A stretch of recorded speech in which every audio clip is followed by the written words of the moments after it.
I know I'm fat, but I don't want a fat woman. Part 1. The rejection. My name is Rachel. And the most humiliating that ever happened to me didn't come from a handsome man.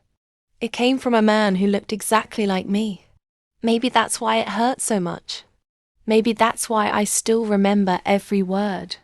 Even now, 6 years later, I was 38 years old when it happened. Old enough to know better. Old enough to understand that fairy tales were for children. Yet somehow, I still believed that kindness mattered. I still believed that people who knew pain wouldn't willingly inflict it on someone else. I was wrong. Pain doesn't always make people kinder. Sometimes it makes them crueler, especially when they're desperate to convince themselves they're different from the people they secretly resemble.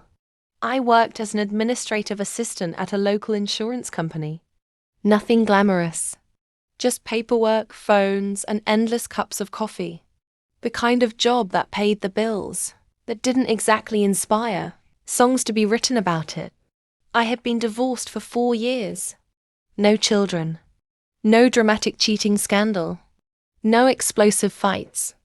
My ex-husband simply woke up one day and decided he wanted a different life.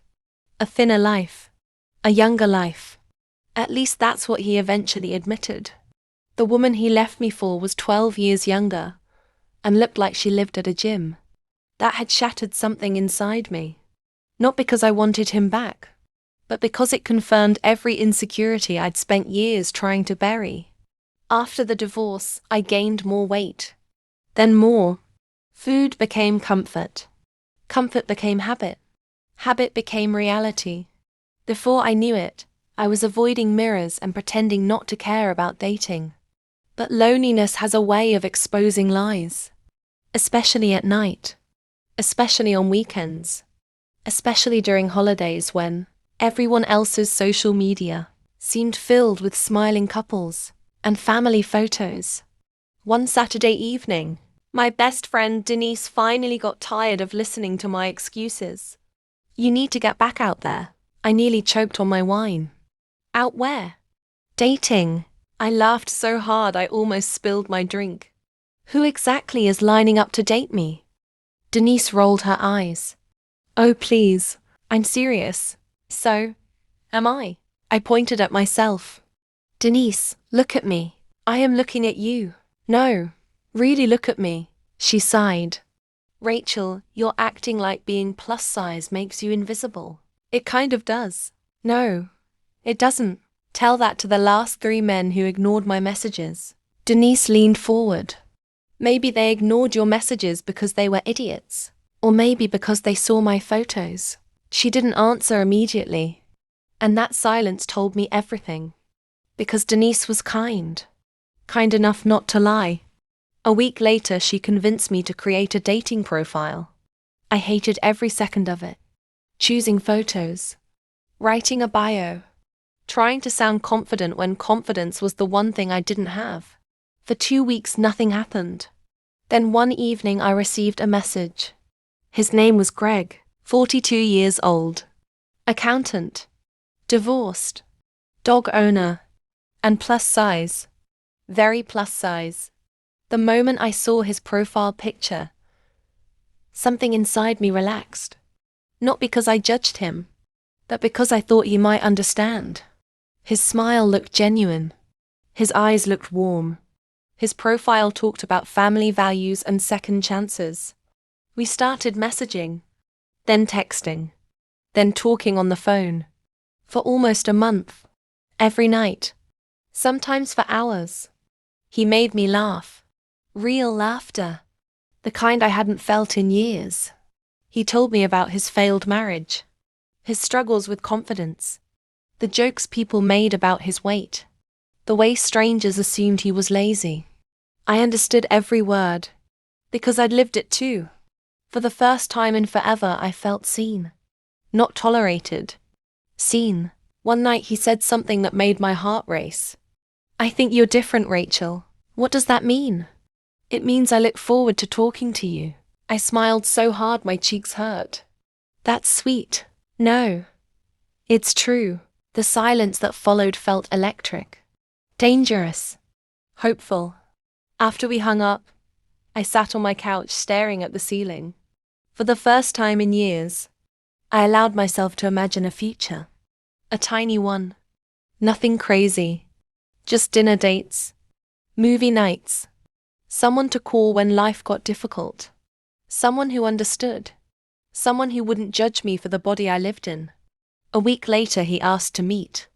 I spent 3 days panicking, 3 days trying on clothes, 3 days convincing myself not to cancel. The date was scheduled for Saturday evening, at a quiet restaurant downtown. I arrived 20 minutes early, then spent 19 of those minutes questioning every life decision I'd ever made. By the time Greg walked through the door, I was a nervous wreck. I recognized him immediately. Same smile, same face, same man from the photos. He saw me, stopped walking, and something changed.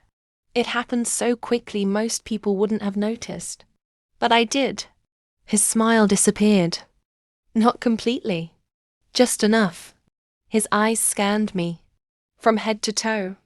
Then back again. A strange expression crossed his face. Disappointment. My stomach tightened. Maybe I was imagining it. Maybe I was nervous. Maybe, Rachel? Greg? He forced a smile. Nice to meet you.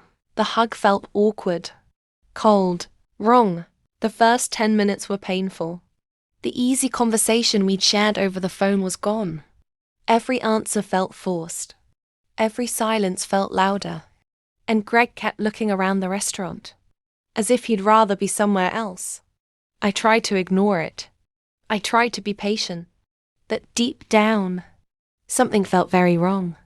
Then the waitress came to take our order. I ordered grilled chicken. Greg ordered a cheeseburger with fries. When the waitress left, he chuckled. What? Nothing. What? He shrugged. I just thought you'd order something lighter. The comment landed strangely. What do you mean? Nothing bad. He laughed. But there was no humor in it. The knot in my stomach tightened. An hour later, we left the restaurant. Outside, the night air felt cold. The parking lot was almost empty. I expected an awkward goodbye, maybe a polite lie about calling again. Instead, Greg surprised me. He looked directly at me, almost as if he'd rehearsed what he was about to say. Can I be honest? My heart dropped. Those words never lead anywhere good. Sure. He shoved his hands into his pockets. Then he said the sentence that changed everything. The sentence I would replay in my head for years. I know I'm fat. He paused. I know I'm fat, but I don't want a fat woman too. For a second, I couldn't breathe. I honestly thought I'd misheard him. What? His face hardened. I've worked hard on myself. I stared at him. Confused. Shocked. Humiliated. Worked hard. The man had just eaten a double cheeseburger and fries. What was he talking about? I want someone who motivates me to be better, he continued. And honestly, being with someone your size isn't what I want. My ears started ringing. The parking lot suddenly felt smaller, colder, meaner. Greg kept talking, but I barely heard him, because one thought kept repeating in my head. The man standing in front of me looked almost exactly like me. Yet somehow, he believed he deserved better. And before I could respond, a voice suddenly echoed across the parking lot. Wow, a woman's voice. Sharp, disgusted, angry. Both Greg and I turned around. And what I saw next would completely change the course of that night.